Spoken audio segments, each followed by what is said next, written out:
Today, I'm going to tell you which is the absolute best boat. Here it is. I'm Bryan. Join the adventures as I share what I learned restoring a hurricane-damaged catamaran with the dream to sail the world. Every boat has its advantages and disadvantages. There's really no such thing as like, this is the best boat. And so a lot of people want me to compare my hurricane damaged boat to Parlay Revival's hurricane damaged boat because they've had lots of structural issues. And I just haven't had the same structural issues. Granted, I haven't been sailing it yet, but based off of checking it. And realistically, what you have to look at is all boats are designed with a different purpose. And when you design a boat, and I've spent a fair amount of time designing different boats. Who knows if I'll ever build one, but I enjoy designing it. And everything is a compromise. And so you can have speed, you can have space, you can have ease of construction versus strength and quality. All those things, everything comes at a compromise. You can't have the perfect boat that is the best at everything, because by making it better at one thing, you're going to make it worse at another thing. And so realistically, what's the best boat? Well, it depends on what your needs are. We have what I like to call the charter boats, or people will call them production boats. Those boats are really designed around the charter services. There's a lot of charter services, and that's their primary purpose. And what are people looking for when they're looking for charter services? They're going to spend a week on the boat. They're probably going to be motoring around most of the time. They put up the sails just for a token sail to say they've done it, or to do a short sail. We're not talking about ocean crossings or passages or things like that. And that has a total different need than a full-time liveaboard or an ocean crossing boat. So does that mean you can't use a charter boat to live aboard or to do an ocean crossing? Absolutely not. You can totally use it. You just need to realize that there are some advantages and disadvantages of those boats. And generally, they are not as well constructed for taking the rigors of offshore use. They're just not. It's not what they're designed for. Can you do it? Absolutely. Especially if you reinforce it. But even without reinforce it, people have sailed around the world with those. As long as you don't get in a situation that needs it, you're 100% safe. But, and granted that the boat was actually engineered well. Engineering is always about your margin of safety, or how many times stronger. So first they calculate, well, how strong does it need to be? And then it's how many more times do you want to make it stronger to handle unforeseen circumstances, wear and tear, and as the materials become less than their optimal performance configuration. And so that's where your margin of safety comes in. And so some boats are built with a smaller margin of safety, and some boats are built with a really large margin of safety. So when you're in a storm or you run aground, which inevitably is going to happen, that extra margin of safety is going to determine whether you end up as a shipwreck, or at least has a factor, whether you end up as a shipwreck or whether you're able to escape with minimal damage, or major damage, but you're still able to escape. So can you guarantee it? No. You can take any boat across the ocean. People have sailed across the ocean in 15-foot boats. I mean, you can do it in anything. Generally, the bigger the boat, the stronger it's going to need to be because of the momentum and the force behind it as the waves try to push it. It's trying to resist because it's bigger, and so then that applied force is going to be greater. On a lighter boat, and that's why people like to build small boats, can actually be really safe in the ocean, because when the wave comes, it's just going to push them along, right? It's just going to crash and push the boat away, and it's not resisting the force of the ocean. And so that's why smaller boats can be stronger. And I mean, case in point, Titanic. Going back to the question of Parlay Revival versus my boat. The legend and my inspiration, Colin. Good to meet you, Bryan. Nice to meet you. And I have to say, the boat that Colin worked on, I'd sail anywhere in that thing. Thanks, man. Now it's strong. Now it's strong. We're Knock, getting knock, there. knock, knock, knock. we should be splashing in about 3 weeks. Awesome. And then we'll be doing some sea trials, so we'll see if it moves or not. But I'm pretty confident with it. All right, man. I got total confidence in you. It's not really about, hey, is this boat better than this boat or that boat? It's about what you want the boat to do. what you're going to use it for, and how much margin of safety that you have.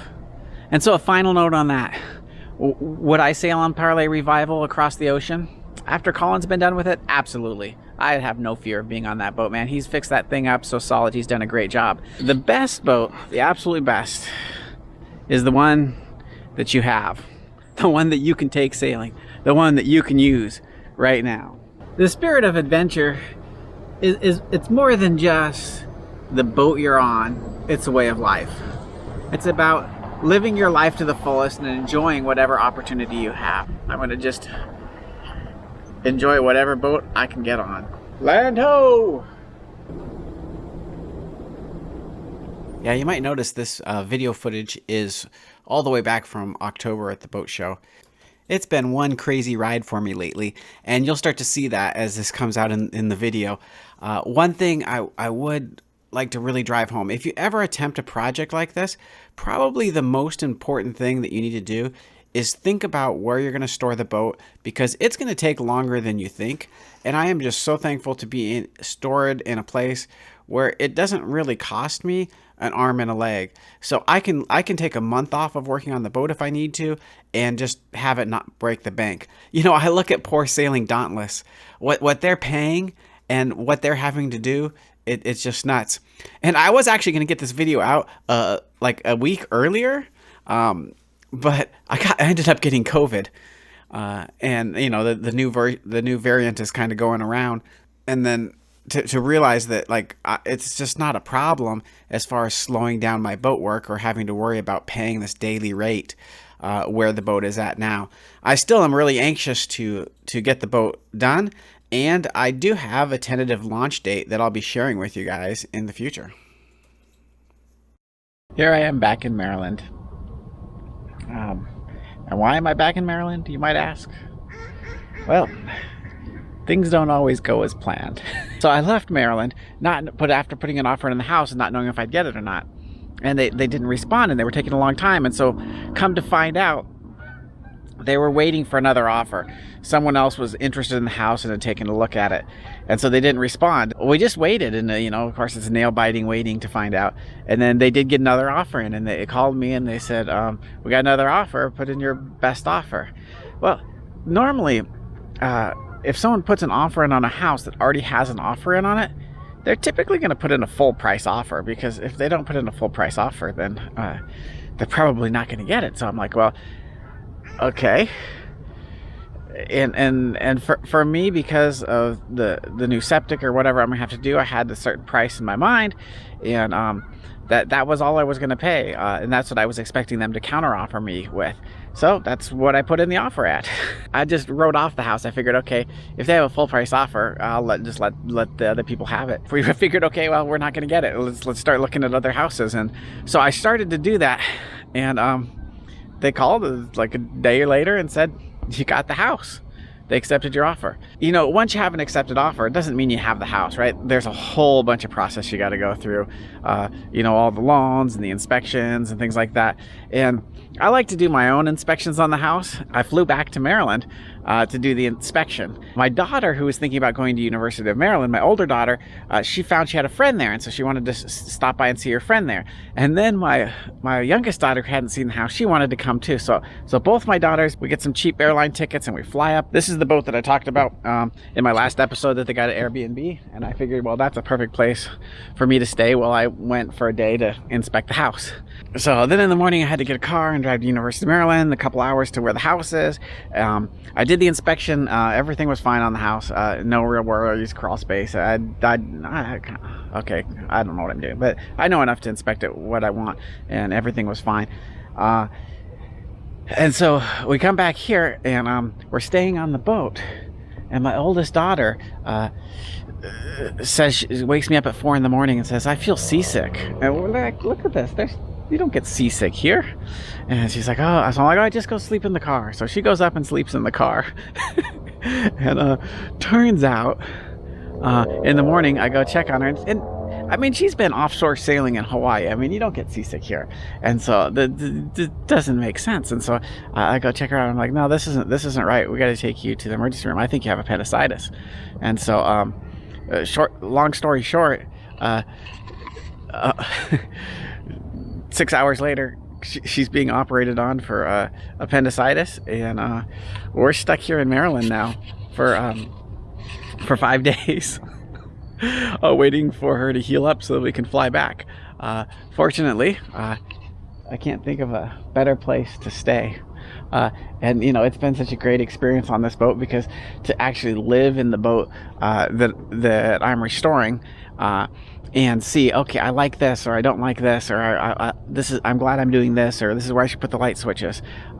And one thing I can say, from having lived on my boat, my 42-foot monohull, this boat is nice. The Antares are nice, man.